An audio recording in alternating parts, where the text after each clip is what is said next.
Hello guys, this is Za and this is Za Canada Vlog. May napansin ba kayo sa Canada Immigration Plan? Napansin niyo ba na may numbers doon na nakasulat na 115,000 at meron pang 33,000 for 2026 to 2028?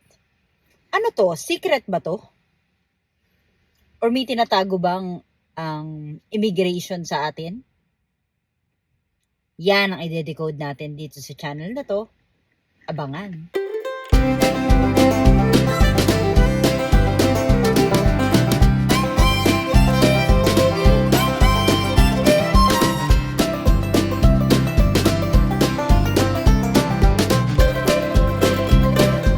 Again, welcome to my channel, Za Canada. And I am Za, an early childhood educator located here in Vancouver, British Columbia. So yun na nga yung pinag-uusapan natin. May additional 33,000 pa. And this is released nga dun sa document na isinend ng immigration kahapon. Ano nga ba ito? So, basically, ang ginagawa lang naman ng Canada is to bring back the immigration or the number of people or the number nung mga permanent residents na pumapasok sa Canada into sustainable levels. Going back to dun sa 115,000 person na mapi-PR, ito yung mga protected persons. Ibig sabihin, ito yung mga kumukuha or nag-a-apply ng asylum.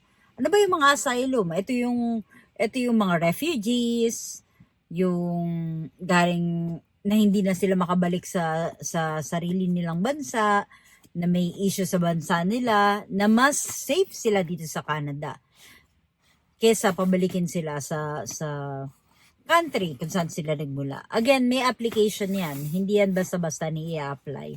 May masusi ang pag-iimbestiga niyan. And doon i-allocate yung parang 115,000. At nandito na tayo sa exciting part. Yung sinasabi ko nga kanina na 33,000. Ito yung one-time initiative na ginagawa or gagawin ng gobyerno ng Canada para doon sa mga temporary resident na international students, na temporary foreign worker na may naiambag na sa tax. Yung nandito na ng matagal. Hindi natin alam kung ano yung matagal na sinasabi nila. Pero kapit lang tayo, mga international students, mga student, or mga temporary foreign worker. So bakit nga ba to ginagawa ng Canada? Ginagawa to ng Canada para ma-meet yung humanitarian obligations. Alam naman natin na isa ang Canada sa mga bansa na ever since tumatanggap ng refugees or yung mga asylum claims. Sila yung bukas palad na tumatanggap at ginagawa nilang kapamilya nila dito sa bansa nila. And ito yung maganda sa Canada. They are always open dun sa mga bagong immigrant. Pangalawa, to meet economic targets. Ibig sabihin, since na nag-add sila ng TR to PR pathway, ginagawa nila yung probably yung additional 33,000 para ma-meet yung economic target. Ibig sabihin, ina-appreciate nila yung mga tao na nandito na. Naka-integrate na dito sa Canada.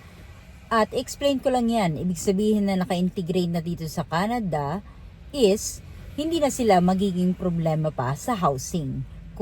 Kasi nga, isa sa mga dahilan kung bakit nag-limit din ang immigration or nag-limit yung mga taong tatanggapin as permanent resident kasi maraming taong nawalan ng bahay or sobrang tumaas yung cost of living kasi yung mga presyo ng bahay nagtaas. And once again, we have a keyword dito sa vlog na to, strategic. Maging strategic tayo, maging ano ba Tagalog na strategic? Paki-comment nga sa comment section sa baba. So, kung TR pathway ka, or kung temporary resident ka, kung temporary foreign worker, kung gusto mo namang PR, or kung international student ka, dapat may plan ka. Dapat alam mo kung ano yung job na in demand, or yung mga NOC na in demand. Kailangan hindi ka mawala ng status up until 2026 habang iniintay ito, at magkaroon ng work experience. Siyempre, na nababatay dun sa NOC na meron ka, at mas maganda kung in-demand pa siya or skilled. So, ayan na nga guys, may silent moves ang IRCC.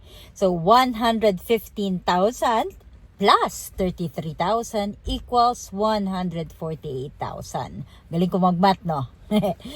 Anyway, so yun. Antayin natin yan by 2026. Antay-antay lang. Remain on status. Huwag kakabahan. And I'm sure may pag-asa tayong lahat na PR dito sa Canada. Okay, so if you like this video, don't forget to like, share, and subscribe. And click on the bell icon para updated kayo sa mga bago kong upload. At laging tatandaan, hindi kailangang maraming pera, basta may peace of mind.